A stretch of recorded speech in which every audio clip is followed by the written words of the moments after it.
नमस्कार, तुम्ही बघत आहात शिवराज न्यूज आणि आज आपल्या यशोगाथा ही जीवनाची या विशेष कार्यक्रमामध्ये आपण आले आहोत. Central speech and therapy Ichalkaranji येथील आदरणीय डॉक्टर किशोर जोके सर.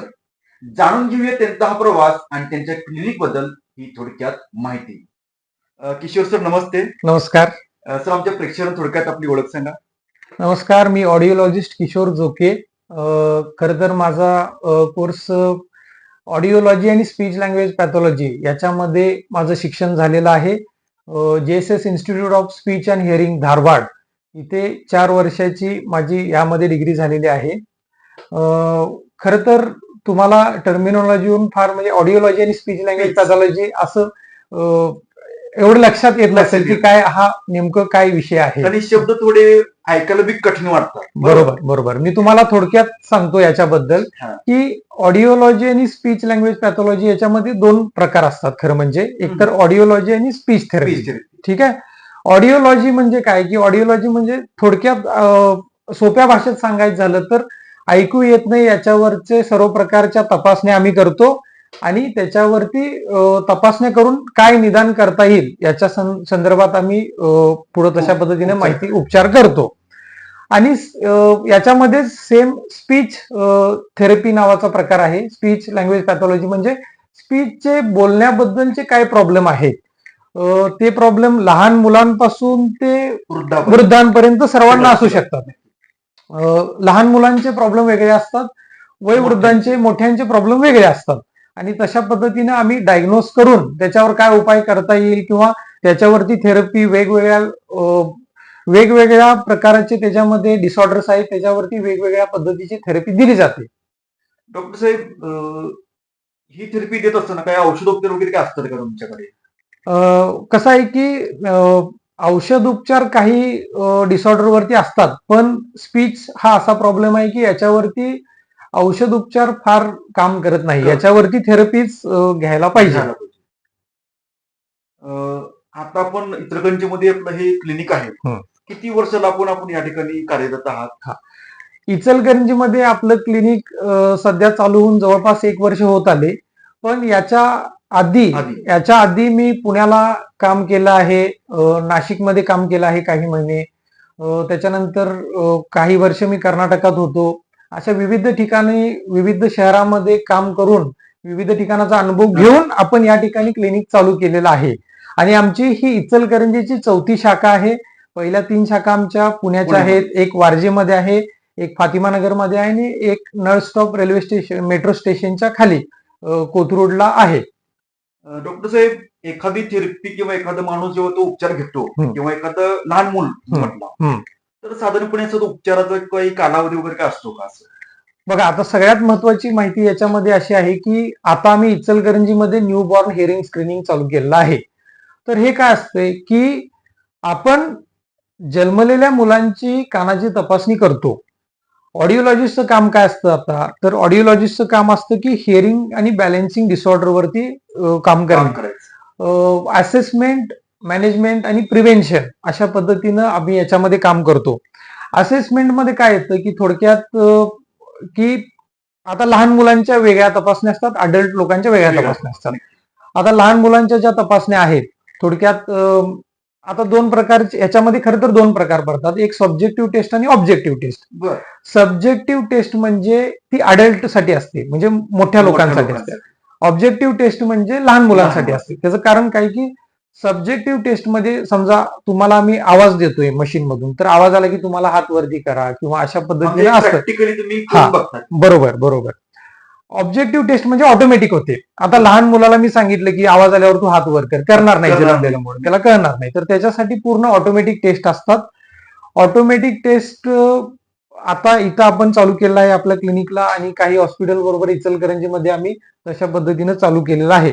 याचा फायदा काय आहे की जेवढ्या लवकरात लवकर आपल्याला हे कळेल तेवढ्या लवकरात लवकर आपण त्याच्यावर उपचार करू शकतो, तेवढ्या लवकरात लवकर त्याच्यावर निदान करू शकतो. अर्ली इंटरव्हेन्शन आणि डिटेक्शन आणि इंटरव्हेन्शन. डिटेक्शन आता खरं तर बघा सर, आता हे तुम्हाला माहिती आहे का, अमेरिकेसारख्या देशामध्ये गेले 20 वर्ष ते 25 वर्षापासून ह्या तपासण्या चालू आहेत. प्रत्येक जन्मलेल्या मुलाला ही तपासणी केली जाते.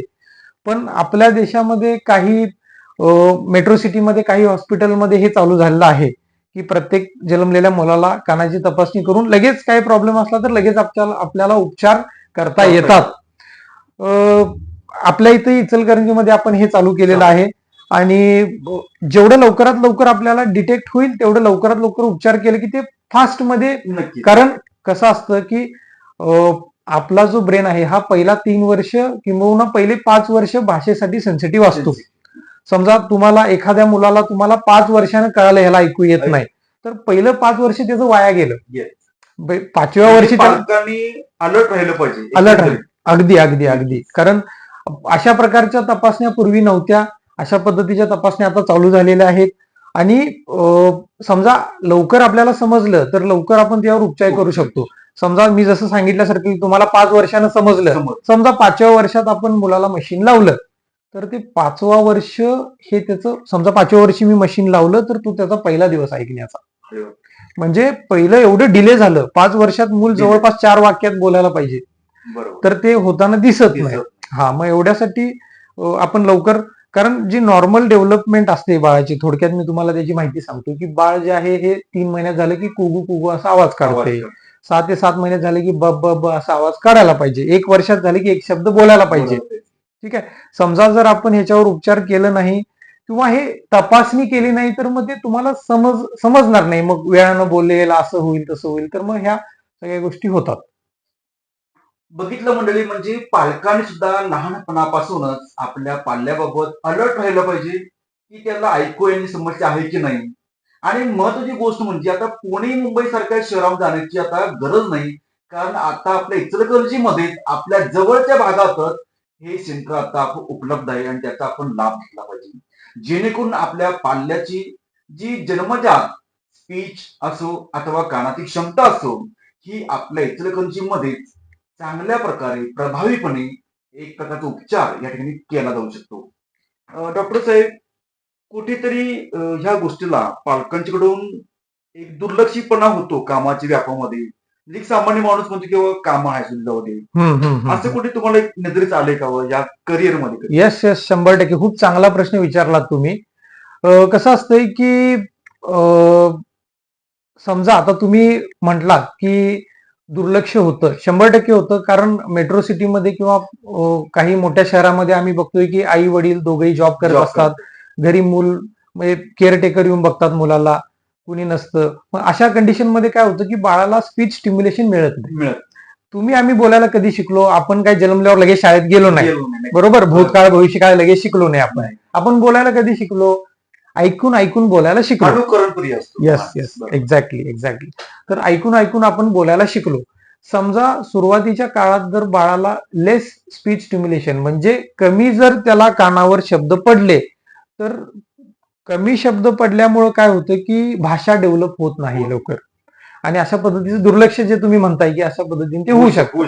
येस. हा जो भाषेचा म्हणजे ज्याला दोष म्हणतो स्पीचचा, हा रँडमली म्हणजे प्रौढ वयामध्ये कशामुळे निर्माण होऊ शकेल असं काय तुमच्या निदर्शनात? Okay okay. येस. तर कसं आहे बघा, आता भाषेचे मेन जे वर्गीकरण केलं जातं ते 2 पद्धतीने केलं जातं. एक स्पीच डिसऑर्डर आणि दुसरं लँग्वेज डिसऑर्डर. स्पीच डिसऑर्डर म्हणजे एकदम सोप्या भाषेत तुम्हाला सांगतो की काही जण अडकत बोलतात, माझं नाव, आणि ती बोबड पण बोलतात असं म्हणतो. येस येस, ह्यातलाच प्रकार आहे. ठीक आहे. तर हे झालं स्पीच डिसऑर्डर. किंवा काही जण स ला श म्हणणे, क ला अ म्हणणे किंवा र म्हणता येत नाही. बरोबर बरोबर बरोबर. ल म्हणता येत नाही, ळ म्हणता येत नाही. असे विविध प्रकारचे त्याच्यामध्ये आपण जर खोलात गेलो तर ते खूप गोष्टी आहेत. आपल्याला सहज म्हणजे भाषा ऐकण्यात कोणालाही लगेच समजू शकतं की बाबा काहीतरी प्रॉब्लेम आहे. काही केसेसमध्ये कसं असतं की काही ठिकाणी तुम्ही पाहिलं असाल की काही पुरुषांचा आवाज महिलेसारखा असतो, त्याला प्युबरफोनिया म्हणतात. त्याच्यावरही थेरपी आहे. किंवा जे अडकत बोलतात, माझं नाव, कुठं सकाळी, असं उदाहरणार्थ अशा पद्धतीनं जे बोलतात त्याला स्टटरिंग म्हणतात. ठीक आहे. आणि स्पीच साऊंड डिसऑर्डर आहे, त्याच्यामध्ये बरेच प्रकार आहेत. स्पीच साऊंड डिसऑर्डर म्हणजे काही अक्षर गाळणे किंवा काही अक्षर ऍड करणे, शब्द ऍड करणे वगैरे वगैरे अशा पद्धतीने असतं. तर हे अडल्टमध्येही असतं. स्टटरिंग नावाचा प्रकार अडल्टमध्ये आहे, लहान मुलांमध्ये आहे. ऐकू न येण्यामुळे भाषा डेव्हलप होत नाही हा वेगळा प्रकार आहे. आणि स्पीचचे प्रॉब्लेम जे आहेत हे पण प्रॉब्लेम आहेत वेगवेगळ्या प्रकारचे, ते दोन्हीमध्ये. पुन्हा भेटूया एका नवीन पाहुण्याचं. तोपर्यंत बघत राहा शिवराज न्यूज बी सचिन सोबत. आता सुसंवाद होईल स्पष्ट. तुमच्या बोलण्यात किंवा ऐकण्यात अडथळे येतात का? त्यासाठीच central speech and hearing clinic घेऊन आले आहे. आधुनिक तंत्रज्ञानाने युक्त अत्याधुनिक श्रवण यंत्रे, लहान मुलांसाठी आणि मोठ्यांसाठी स्पीच थेरपी, डिजिटल ऑडिओमेट्री, उच्चारातील व कानांच्या दोषावरील खात्रीशीर उपचार फक्त आपल्या central speech and hearing clinic मध्येच. लहान मुलांसाठीच विशेष speech therapy, digital hearing equipments, तज्ञ ऑडिओलॉजिस्टचे मार्गदर्शन उपलब्ध. तर आपल्या उपचारासाठी आजच संपर्क करा. Central speech and hearing clinic, Kiran gas godown जवळ, छत्रपती संभाजी चौक, D Mart road, Ichalkaranji. Phone number 7030 39 40 40, 7057 52 56 26. एक वेळ अवश्य भेट द्या. Central speech hearing clinic, Ichalkaranji.